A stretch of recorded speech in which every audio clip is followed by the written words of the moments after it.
Have you ever noticed how oftentimes what we talk about here on Sunday mornings seems to either filter through the next week or also became part of your experience a few days before the lecture? I just find it fascinating. It's like last night, actually this whole week with the Republican National Convention, the word unity was mentioned over and over and over and over again, talking about whether the party has become unified yet or if it's still filled with fraction. And so I became really aware of, during, forcing myself to watch that convention in the evening, some of their speakers, forcing meaning because I'm not always in agreement with what the speakers, how they present themselves and how they speak about other people. But I became very cognizant of the word unity. And then realizing this coming week, we have another week, of another political convention. And it will be interesting to see, how often that word is used again throughout the convention. And then last night, which is customary to my youngest son, he'll say, "Well, Mom, what are you talking about tomorrow morning?" And it always becomes a point of laughter for us both because it's significant to what's going on in our lives. So I told him last night, "Well, I'm talking about unity tomorrow."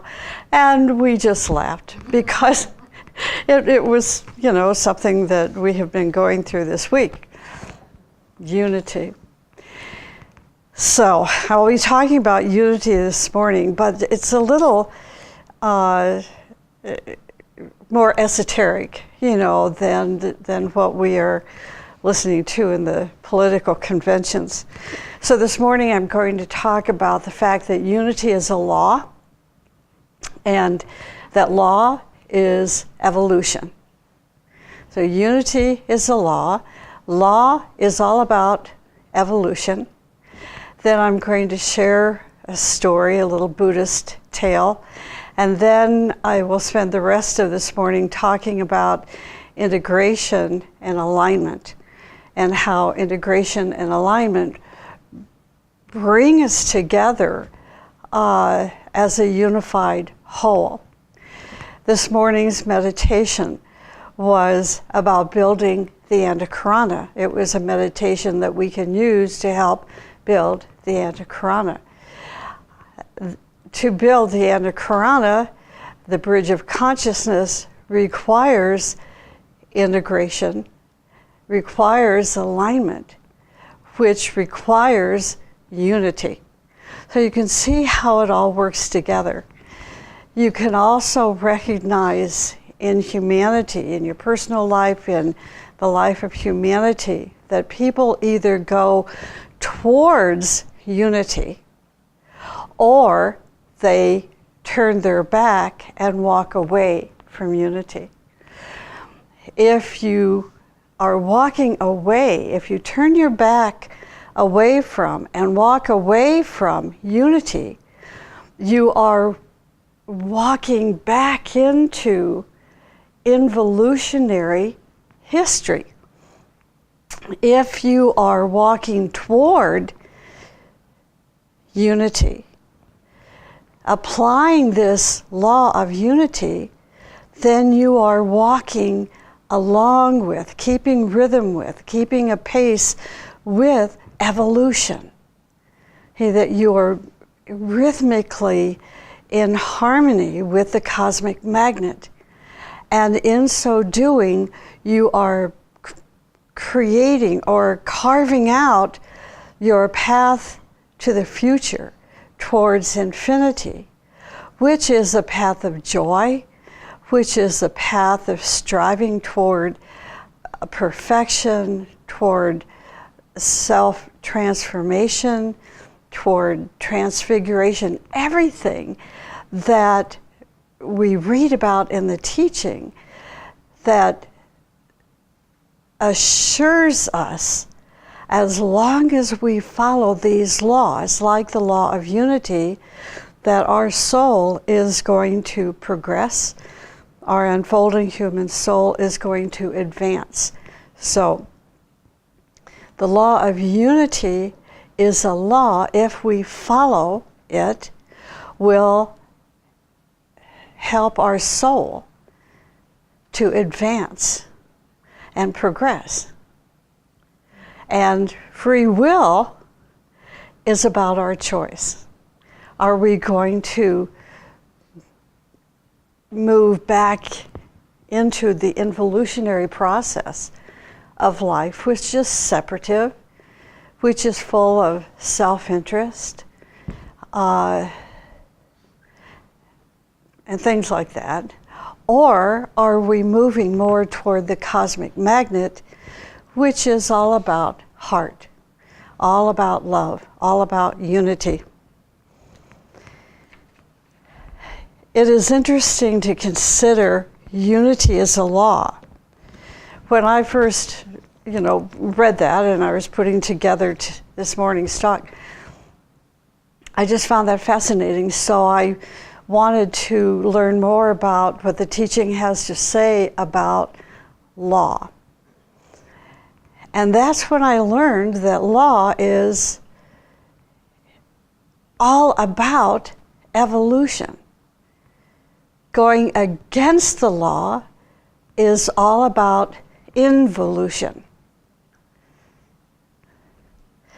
This is what makes sense, and this is from the teaching. The law is evolution. It is progress. It is improvement. It is unfoldment toward infinity.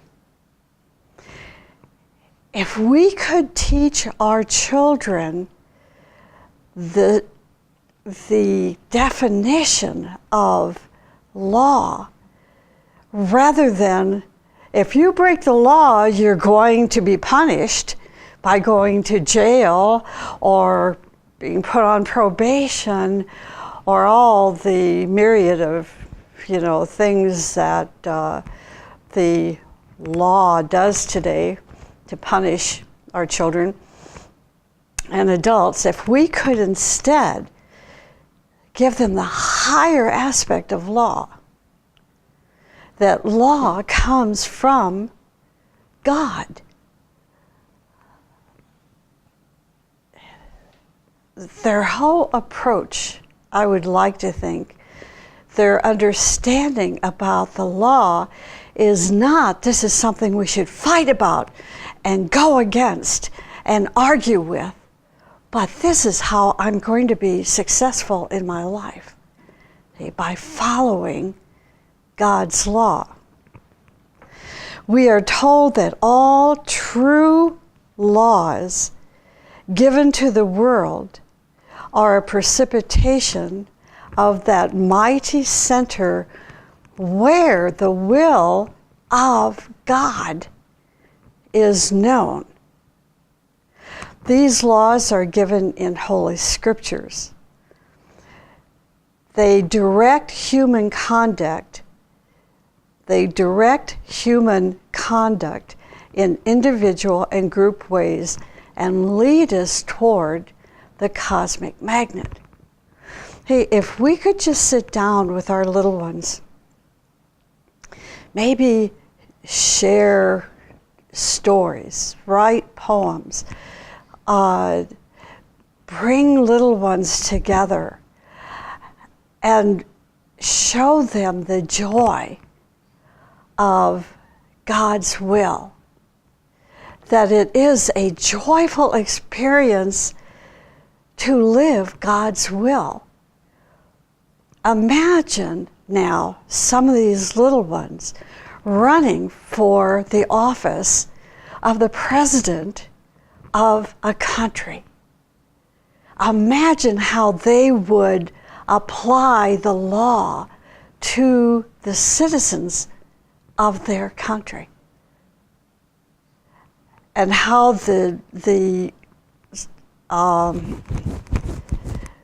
the laws upon the laws upon the laws upon the laws, would be created to strengthen the core of each human being and to strengthen the core of the politics of their planet and ultimately to strengthen the core of all of humanity.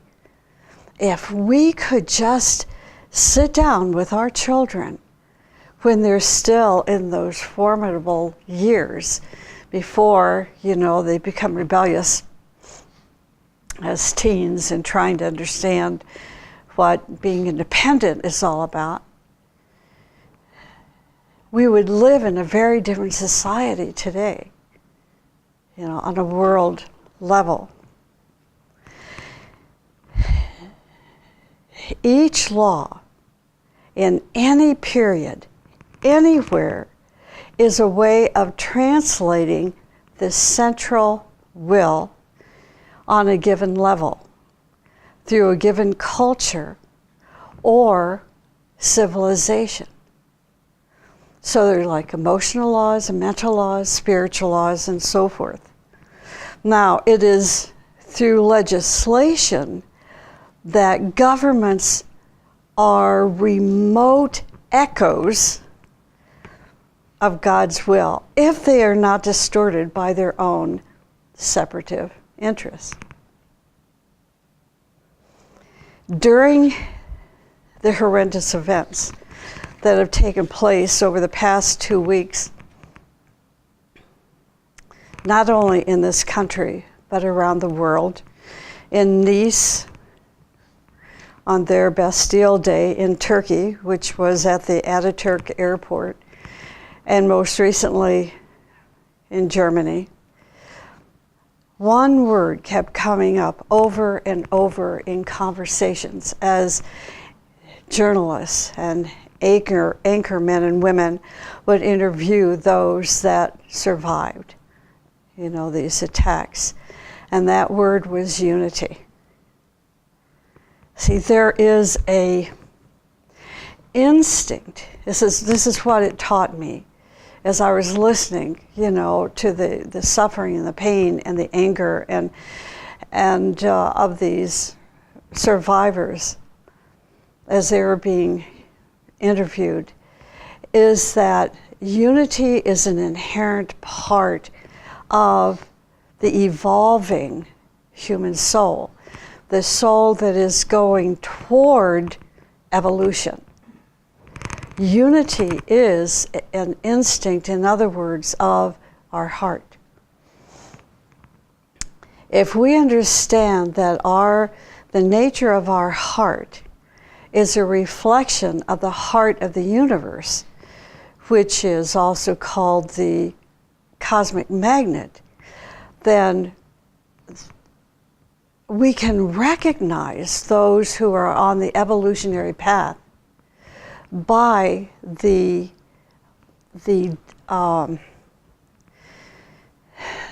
depth and sensitivity of their sense of unity. If it's not there, if unity is not part of their consciousness, if they are more about separation, about self-centeredness, about selfishness, about mine, about personal opinions and so forth, they have not yet advanced onto the path of evolution. They're still mired in the patterns of the involutionary process of life. So our job as disciples, as carriers of light, is to reflect unity no matter what. And in reflecting unity, that means we must become examples of unity. And we must vote for people who are representing unity. The teaching says this about unity. It says unity occurs when the human soul, the initiate consciousness, becomes a part in the one in whom he lives, moves, and has his being.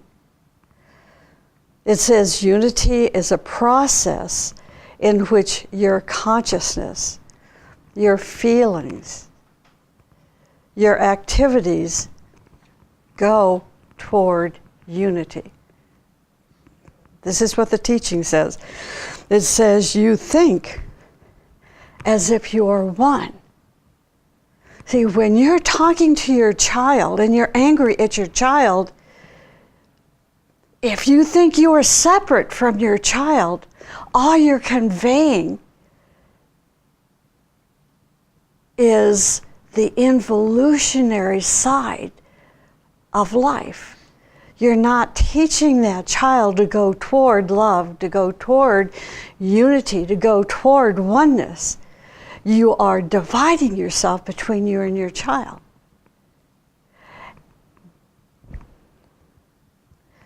If you think as if you are one, if you feel as if you are one, if you act as if you are one, then you are in alignment with evolution.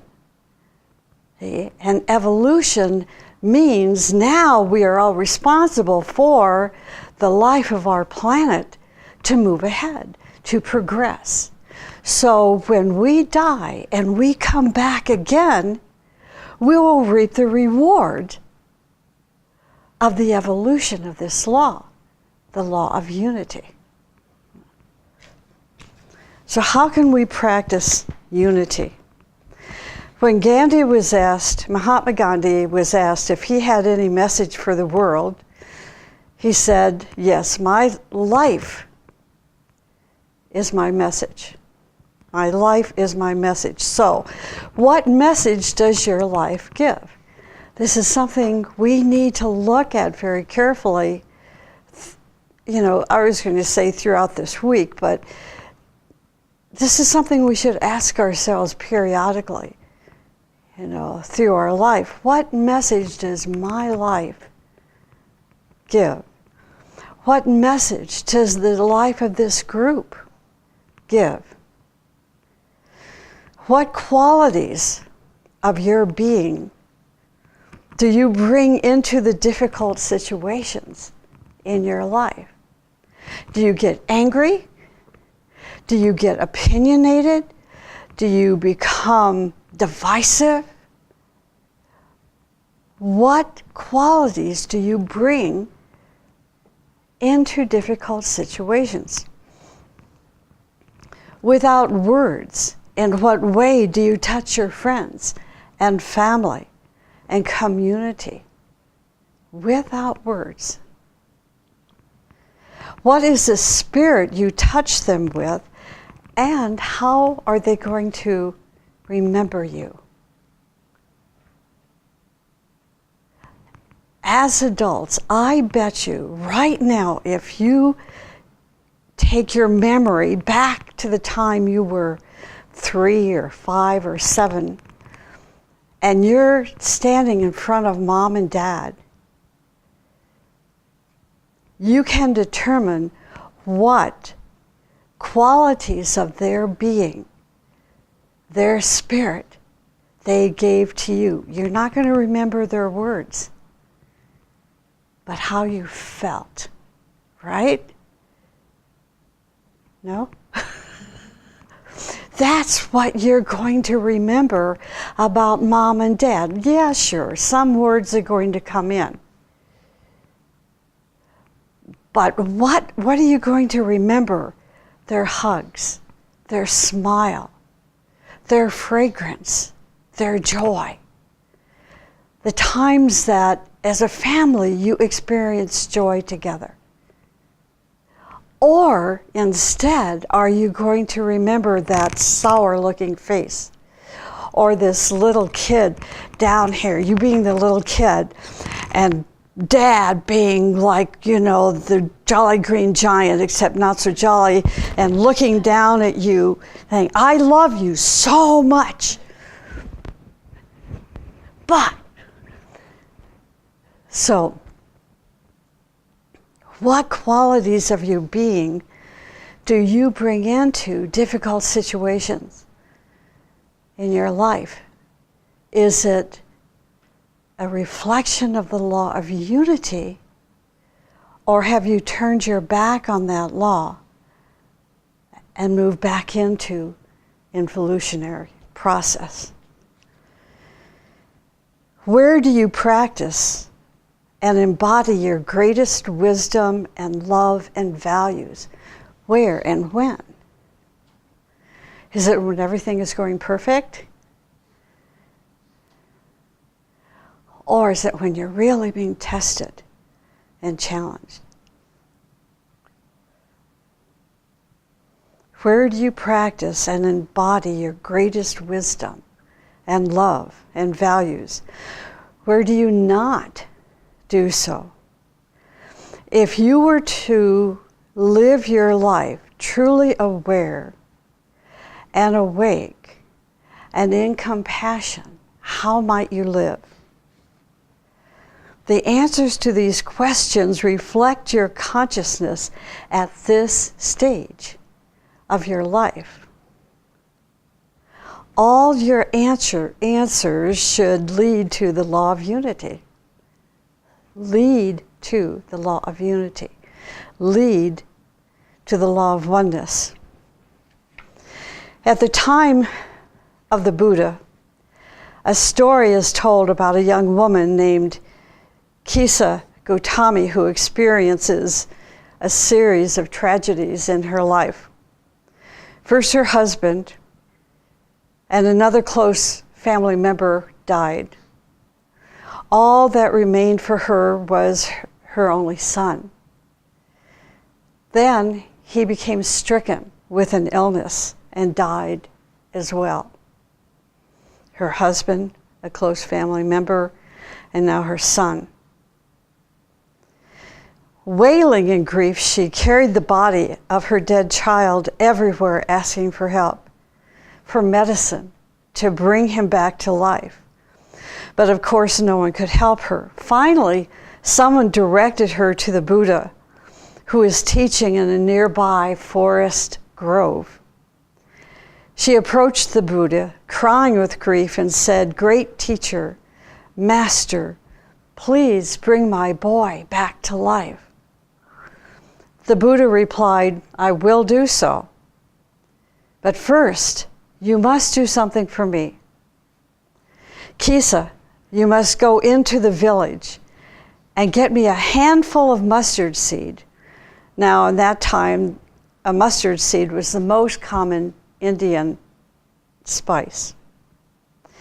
And he said, "From this I will fashion a medicine for your child. There is one more thing, however," the Buddha said. "The mustard seed must come from a home where no one has died, where no one has lost a child or a parent, a spouse, or a friend." Kisa ran into the village and ran into the first house begging for mustard seed. "Please, please, may I have some?" she said, and the people, seeing her grief, responded immediately.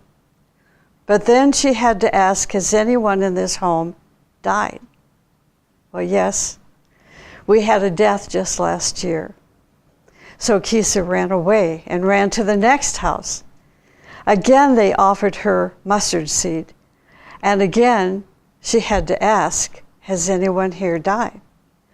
This time it was the maiden aunt.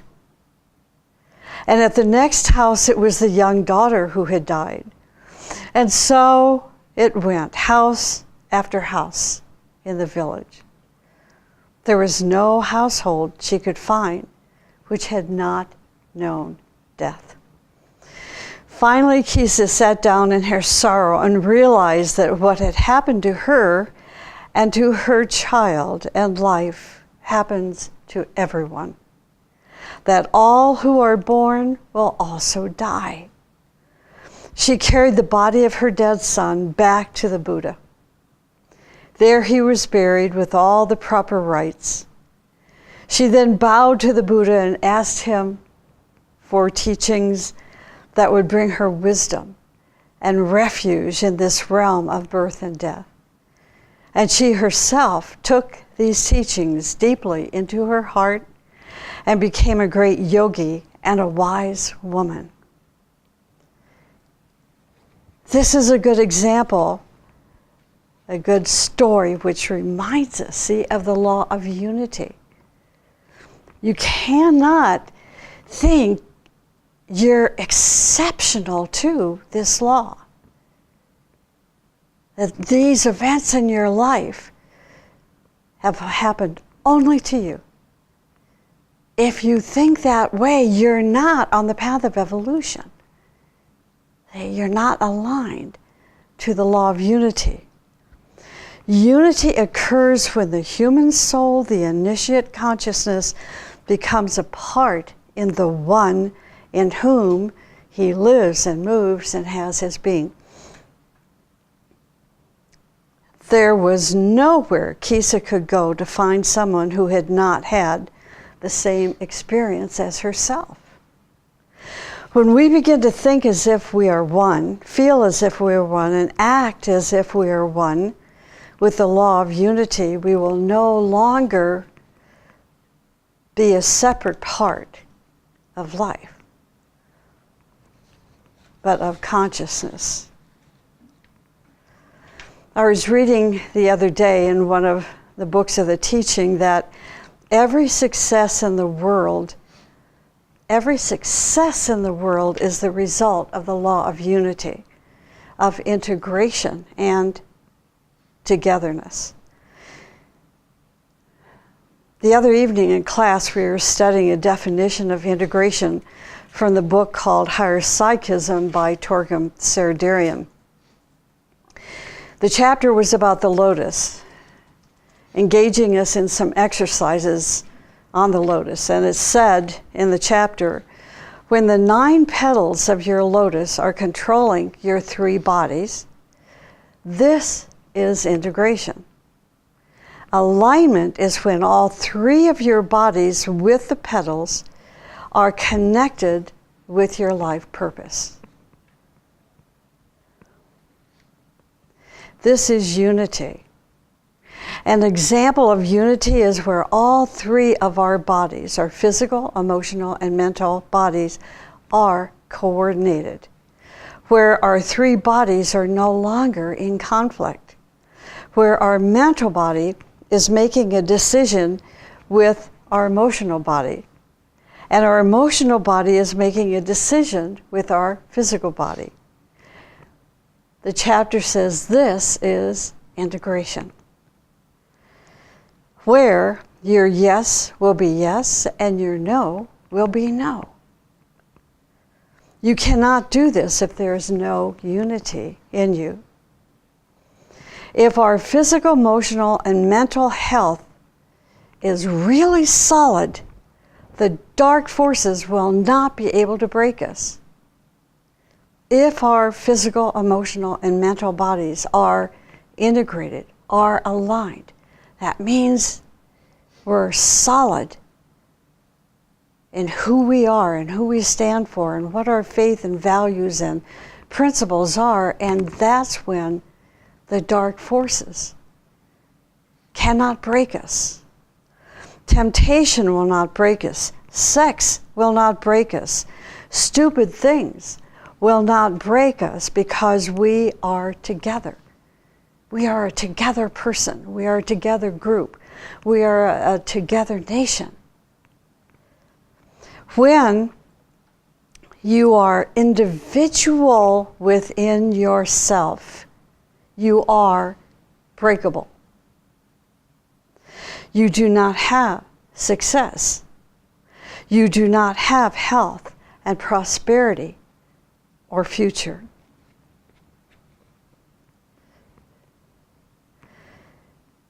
You, especially as a mature adult,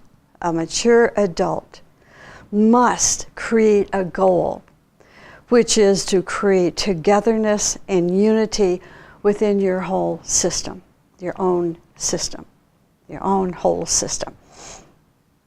That begins with getting advice from doctors, health institutions, and nutritionists to tell you how to keep your body together.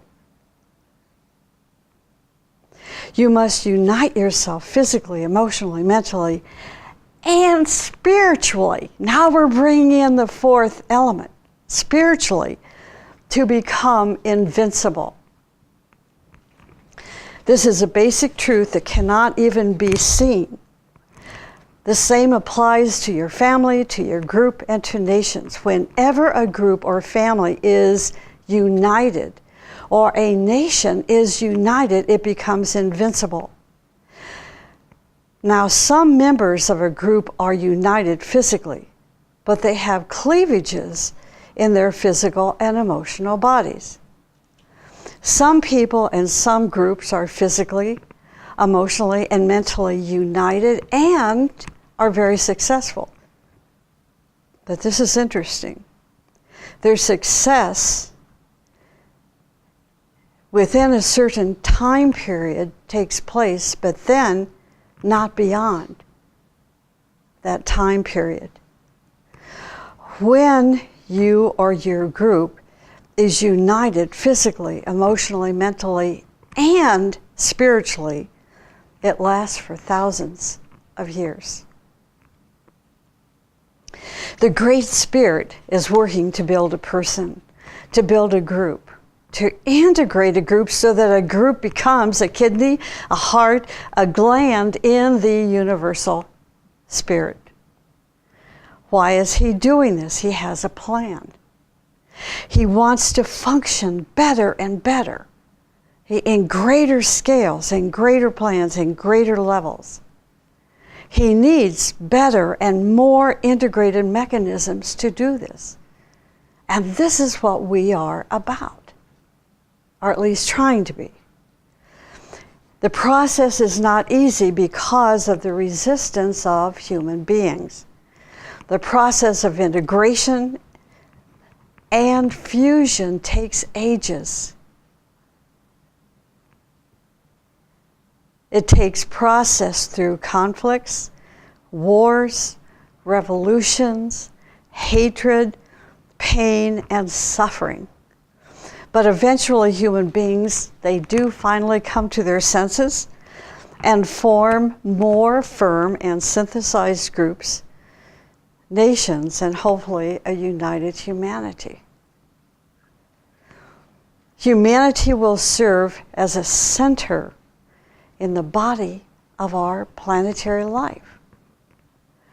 Humanity does not belong to itself, just like I don't belong to myself. The group does not belong to itself, but to the whole.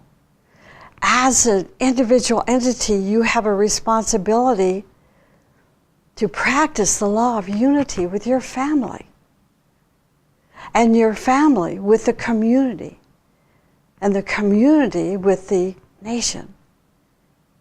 See how that works? We are part of the whole. The concept of groups is the source of all victory. Christ and his disciples were a unit. That is why they spread the teaching. We speak of unity, but it remains as a concept in our mind and a subject in our conversation, just like I was saying at the beginning of this morning's talk.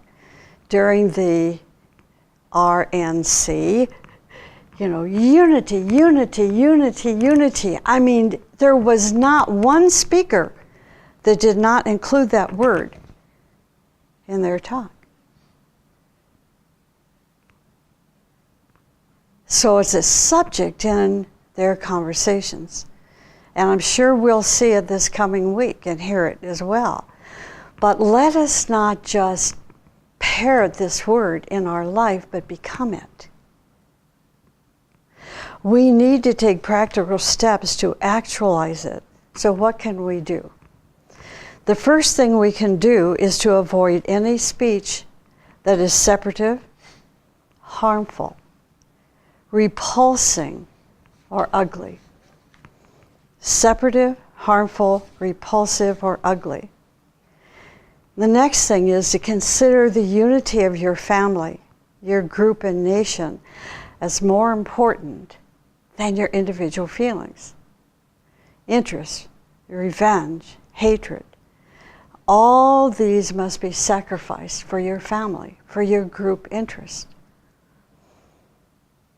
The next, never encourage people who gossip or slander or hurt others through their malice and jealousy and ego or self-interest.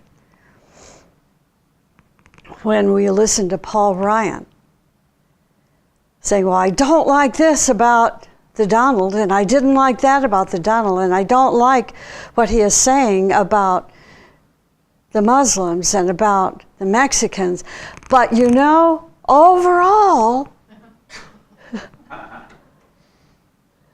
overall what he is doing is telling the Republican Party and other people to support revenge, to support hatred, to support separatism. Malice, jealousy.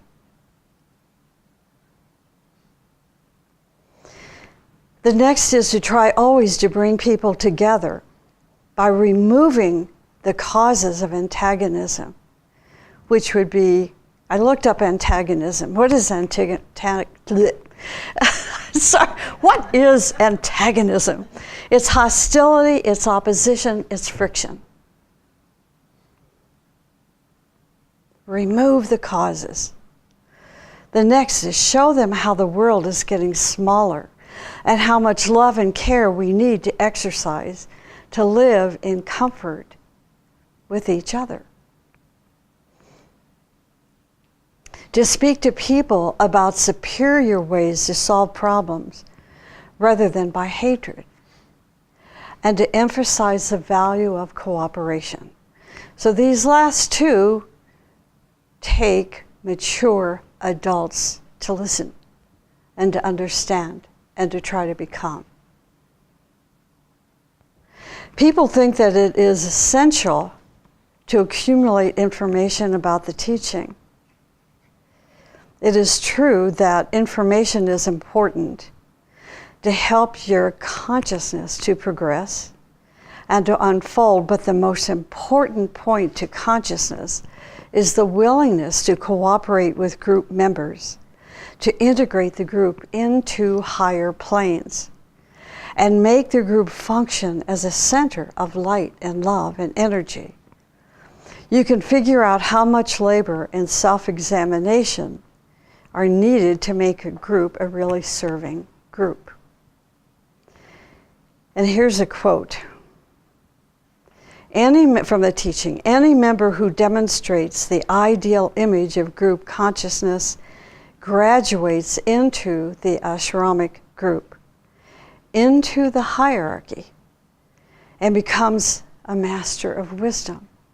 There's no exception.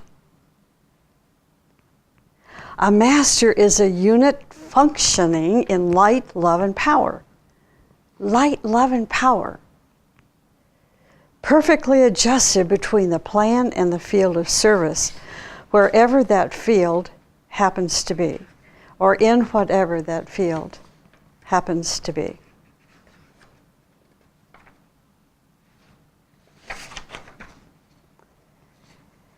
So this morning I have talked about unity. I started by saying that unity is a law, that law is evolution, progress, improvement, and unfoldment toward infinity.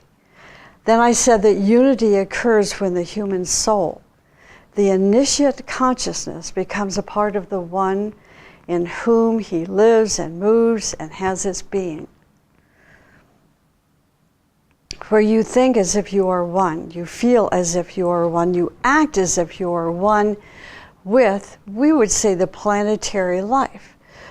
We could say with God's will. We could say with the Lords of Shambhala, whatever you want to put in there. Then I asked you some questions to ask yourself to see how you practice unity. I asked you, what message does your life give?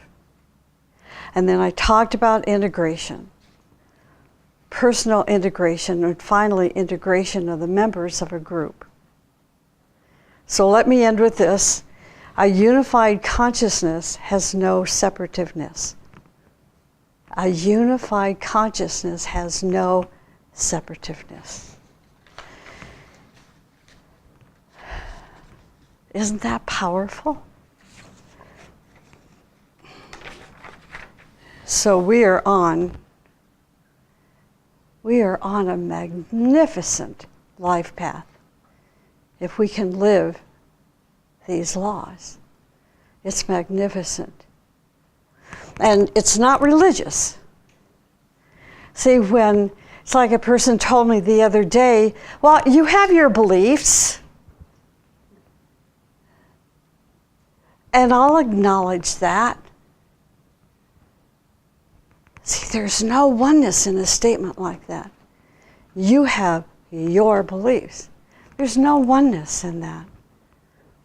It's like, let's talk about what we believe together. What do you and I believe in? That's oneness. So I feel honored to live a path like this, to have a belief system that reflects the will of God, because there's no separation in that kind of a life.